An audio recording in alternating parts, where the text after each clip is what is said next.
What's up, guys? I'm here on a secret camera. My hair is doing something completely insane. We're just gonna ignore that. Just pretend that's not there.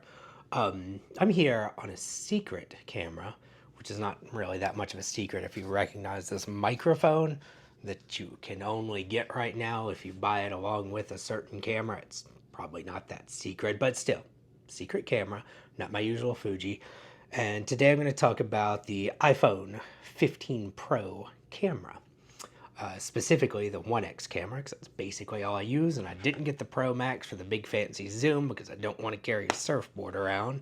So the 15 Pro camera has been kind of a roller coaster, you know. Like during the keynote, there was a lot of like misunderstanding about what exactly they were talking about because at some point when they were describing the iPhone 15 Pro main camera, the main sensor, they mentioned that it had a bigger sensor, and that turned out to be just a weird way of wording things. They were saying that it has a bigger sensor versus the 14 Pro. Nope. See? Even I'm screwing it up and I know what it is. Okay. They were saying that it has a bigger sensor versus the 15 non Pro, but it does not have a bigger sensor than the 14 Pro. As a matter of fact, as far as anyone can tell, it seems to have the exact same main camera sensor as the 14 Pro. So then everybody was like, oh, well, this is going to be kind of disappointing, boring, I guess, year for the camera system on the iPhone because, like, if all the hardware, or at least the main camera sensor hardware, is the same, can't be that much different, right? Well, it can. So a lot of unlike most like mirrorless cameras or big cameras or whatever that are mostly like most of the work is in like the mechanical parts of it, the sensor size and how the sensor technology and stuff. The iPhone is at least as much software as it is hardware, so they didn't change anything in the hardware, but they actually did change a lot of stuff in the software, and it ends up making a pretty big difference. First off, like for a few years, they have done HDR. I think it started with the iPhone 11. They've done like a thing they call Smart HDR, where they do effectively exposure bracketing. So when you press the shutter button on your screen, it doesn't just take one photo, it's actually taking multiple photos. It takes one photo that's overexposed so that it can pull detail out of the shadows. It takes another photo that's underexposed so it can get detail from the highlights without them blowing out. And then it stacks all that together and spits out an image. Well, they've done that for a while. Now they're kind of doing that with resolution. See, before on the 14 Pro, you could either shoot a 12 megapixel photo in which you got all the exposure bracketing stuff and live photos and all their features and stuff, or you could shoot using the entire sensor in a 48 megapixel RAW photo.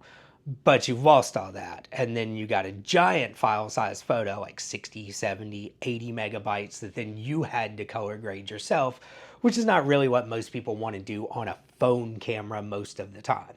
Well, this year, in the same way that they do exposure bracketing, they're also doing what I can basically best describe as resolution bracketing, where they're taking some photos at 12 megapixels to get like basically the higher dynamic range. And then they're taking some exposures at the full 48 megapixels. And what they're giving you in the end is kind of a mind melding of the two, where it takes all those pictures and it spits out a 24 megapixel photo.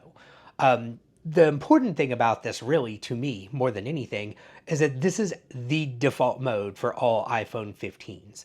Whether you get the regular 15, 15 Plus, 15 Pro, 15 Pro Max, they all by default shoot 24 megapixel photos now. And the difference is absolutely noticeable. Now, resolution is not everything, but that is one of the classic downsides of like the regular phone camera pictures, is that it looks fine on a phone screen, but as soon as you like zoom in just a little bit or try to blow it up or look at it on a bigger screen, kind of starts to fall apart because it doesn't really have the size, the resolution to be viewed at full size, or, much less printed or anything like that. So this is actually kind of a big deal. Let's go over to my computer and take a look at a few photos I've shown, and I'll show you, for starters, just this resolution difference. are just a few examples of what I was talking about, how the resolution is so noticeably better on the 15 Pro. This is a bearded dragon, which is actually exceptionally good to have if you're trying to showcase detail. So this is the bearded dragon on the 14 Pro. If you zoom in like that, you can see that like it's kind of starting to fall apart there. You know, you're not picking up the fine detail. Compare this to the GR3, which is an APS-C 26 megapixel camera. I believe it's 24. Either way, it is more than 12 for sure. You can see that you can zoom in on this leg and you get lots of detail on her scales and stuff. Well, the 15 Pro looks a lot more like the Ricoh GR3 than it does the 14 Pro. Like, that is a stark difference. Like, you might not notice this when the photos are zoomed all the way out. Like, if we zoom these all to like 100% or just kind of fit to screen, then you can tell differences in color and stuff.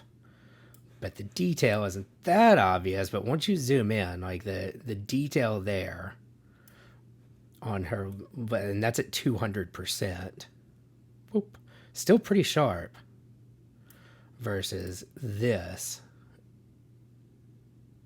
at about 200%, where it's very much not sharp. Like it's a pretty big difference. A few of the other early photos that I took where I was really blown away by the resolution and stuff is number one, this is a little utility pouch that I got from Alpaca.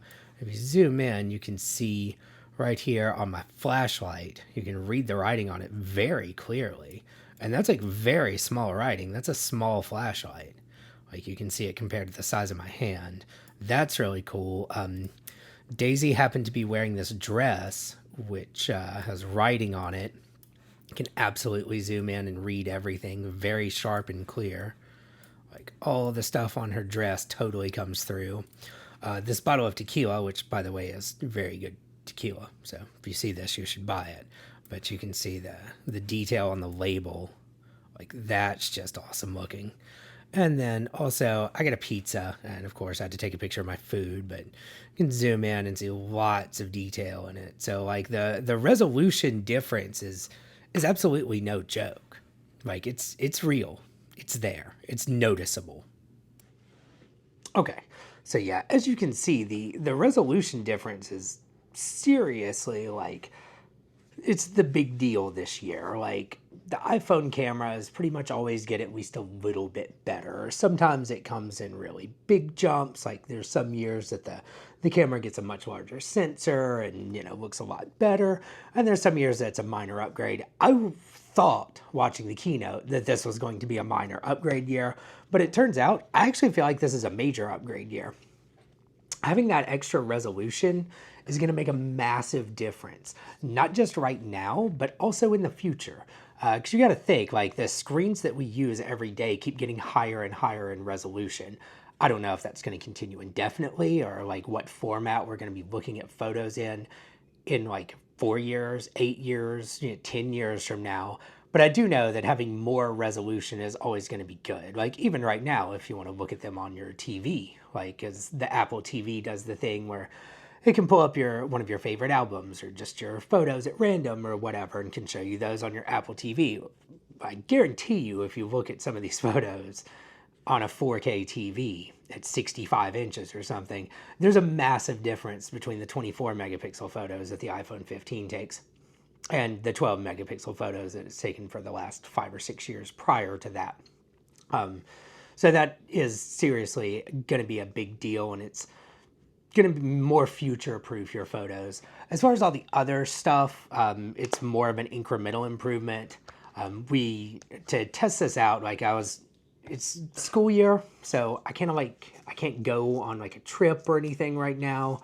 So I tried to find something fun for us to do, and they just put up a stoplight by my house to where we could easily cross the busy 6-lane street and go to this Mexican restaurant that's nearby. So we took a walk up there, and I used that as an excuse to take a bunch of pictures with the iPhone so I could kind of just get a feel for how it looks. And everything other than the resolution is a more slower incremental improvement, but it is still definitely a noticeable improvement. The HDR is better, and just the photo processing overall, it looks like they're trying to tone down the over sharpened like digital photo look and get something that's like closer to a more natural, more filmic look. So that's pretty cool. The HDR itself seems to be a little bit more mellow. Like it was like really like, I don't know, I think around the 12 and the 13, or well, 13 and 14, it started getting really kind of crazy for a second there, where it almost looked cartoonish and stuff. And now like you can see in like this picture of the park, like you can see the sky and you can tell it's kind of HDR because everything is exposed more evenly, but it looks pretty good. It's not like cartoonishly overblown or oversaturated or anything. And again, you can also tell on even the indoor shots, like detail is very good. It's overall a pretty damn competent little camera now. Like, honestly, this is all like most people need. I understand now why Sony is not really like scrambling to update like the RX 100, because like it really is getting to a point where if you're the kind of person that's just taking snapshots of your kid, like smartphones are about there for like the small pocketable like point and shoot, high-end point and shoot market is, I imagine, pretty much about all eaten up with how good smartphones have gotten. So like I kind of get it. I'm definitely happy with it. Like the fact that it shoots the higher resolution photos makes me feel less like I don't have a real camera with me if I only have the iPhone. Like if I get a picture of something that's like just amazing, like it is still big enough for me to like print it or blow it up or look at it on a big screen or something. So that's really cool. I don't think I'm going to stop carrying my Fuji anytime soon. I actually got a Peak Design backpack, so now I just carry my Fuji everywhere. But of course, I don't carry my Fuji into like gas stations and stuff. So it is nice to have a good camera that is on me effectively all the time. I think that's basically all I have to say about the iPhone 15 Pro, because everyone else has done the full reviews and stuff already. It's been a month after it's come out at this point. I just kind of wanted to point out a few things that people might appreciate or might not have realized, particularly the resolution, might not have realized like how stark a difference it is to the 14 Pro.